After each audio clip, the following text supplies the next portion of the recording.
So hello everyone, I hope guys आपके paper अच्छे जा रहे होंगे। राइट और थोड़ा बहुत 19-20 हुआ ना तो टेंशन नहीं लेने का। राइट 40 आ ही जाता है। Right nothing to worry as such. Now we are gonna be discussing the strategy for direct taxation. हम ये वीडियो थोड़ा पहले डाल रहे हैं बिकॉज काफी सारे स्टूडेंट्स इसको स्ट्रेटेजाइज कर सकते हैं with elective paper. Right where they can utilize half day for elective, जो भी दिन बचा हुआ है उसको स्ट्रेटेजाइज कर सकते हो if you want to do it.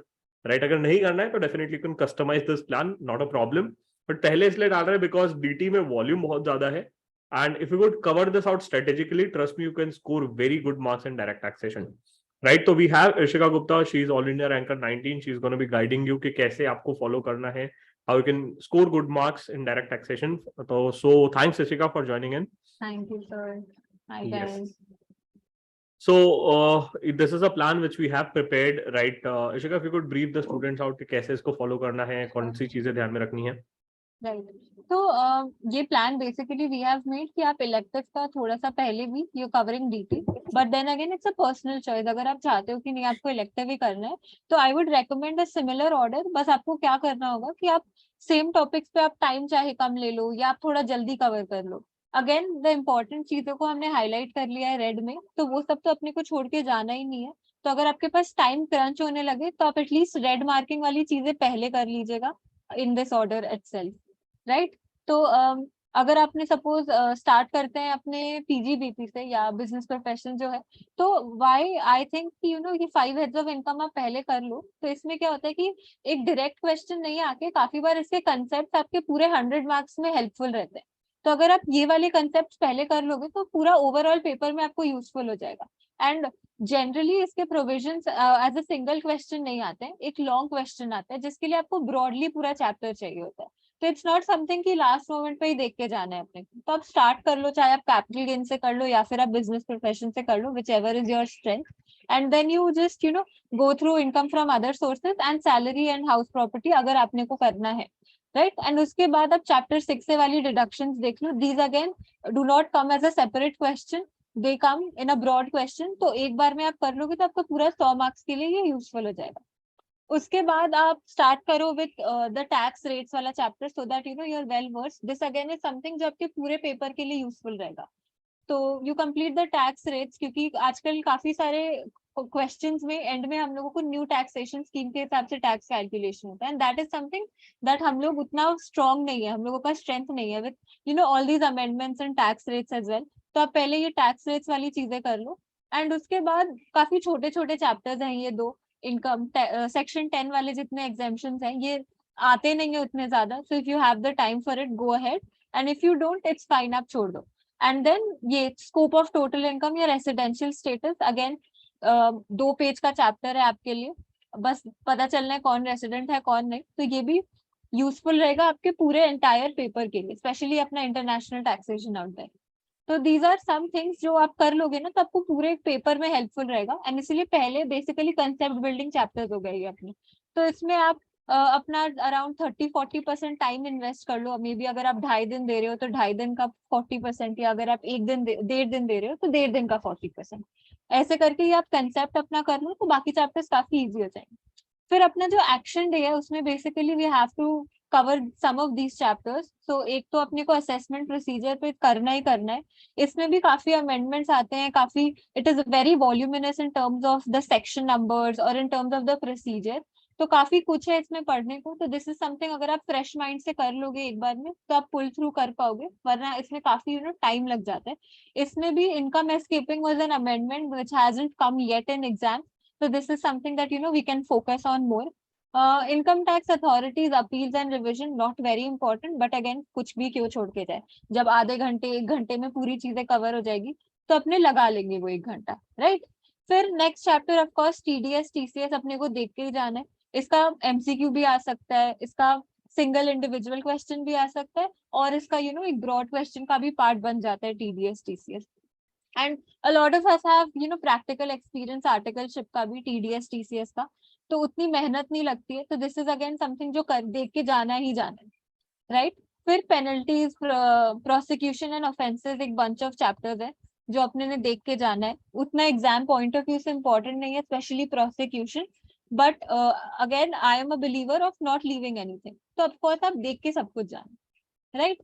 फिर असेसमेंट ऑफ वेरियस एंटिटीज हो गया, तो वही political parties, electoral trust, MAT, AMT वगैरह है, तो आप ये सब कवर कर लेना। मैट एएमटी स्पेशली जब अपने करते हैं तो पूरा concept is very easy, but unless you see one question each topic में आपका नहीं बनेगा सब।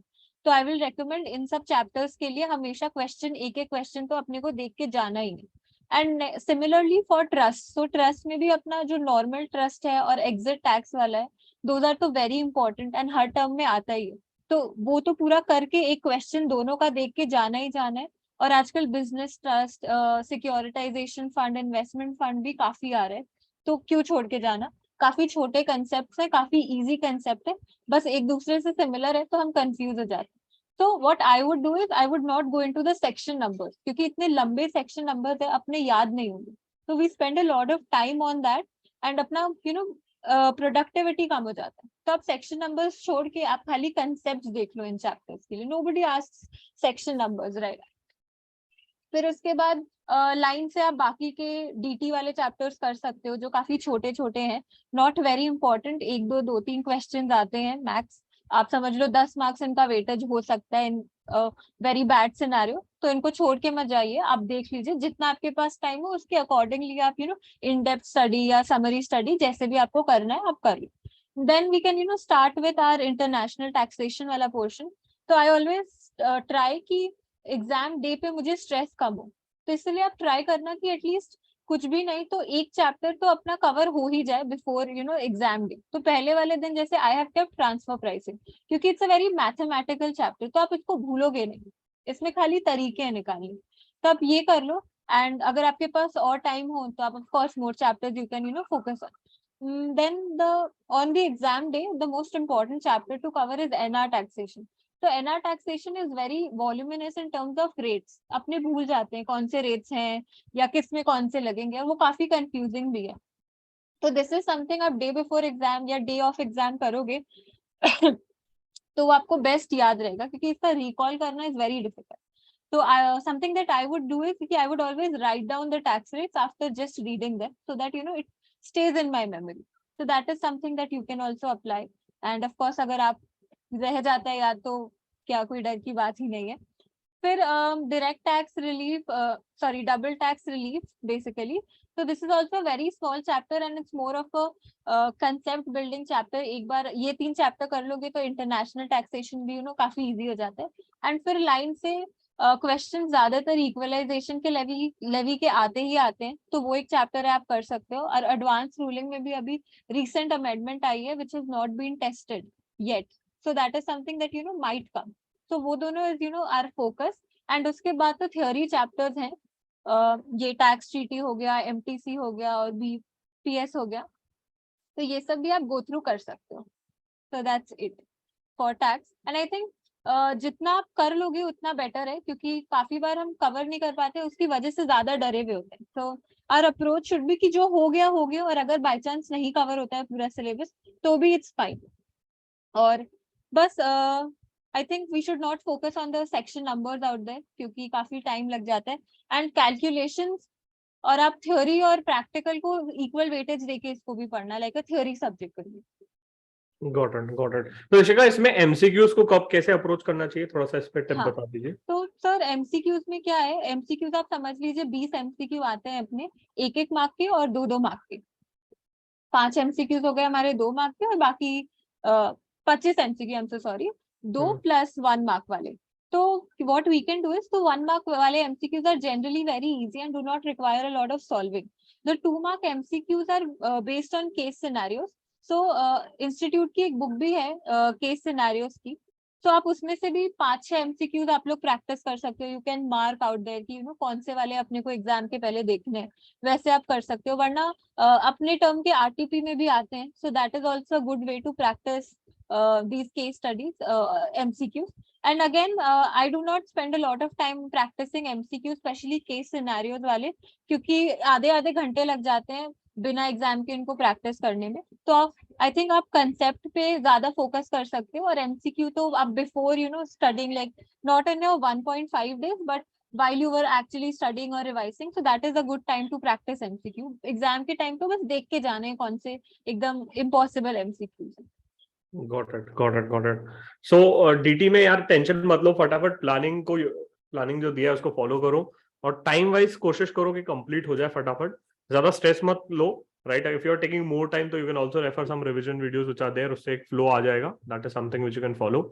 और इसके साथ साथ राइट आई वुड रिक्वेस्ट कि कोशिश करो डीटी में कैलकुलेशन मिस्टेक से छोटा छोटा गलती मत करो, उससे बहुत मार्क्स कट जाते हैं. And one more important tip before you go for this direct taxation paper, right, इतना मत सोचो कि भाई मेरा पूरा नहीं हुआ, जो हुआ वो अच्छे से हुआ है. That is something which you should keep in mind and that will help you keep focused in exam, right. ये जो फाइल दिखी गई है वो डिस्क्रिप्शन में लिंक मिलेगा, उधर से आप डाउनलोड कर सकते हैं, या तो टेलीग्राम ग्रुप CMOCAT, वहां पे आप जाओ, वहां पे भी आपको फाइल मिल जाएगी, राइट.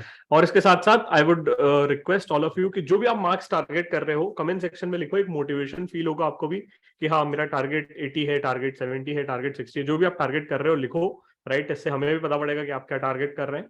और कोई हेल्प चाहिए होगा definitely just let us know in the comment section, will be happy to help you out.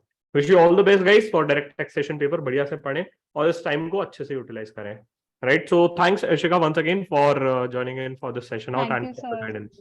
Thank you, Thank sir. you. All the best, guys.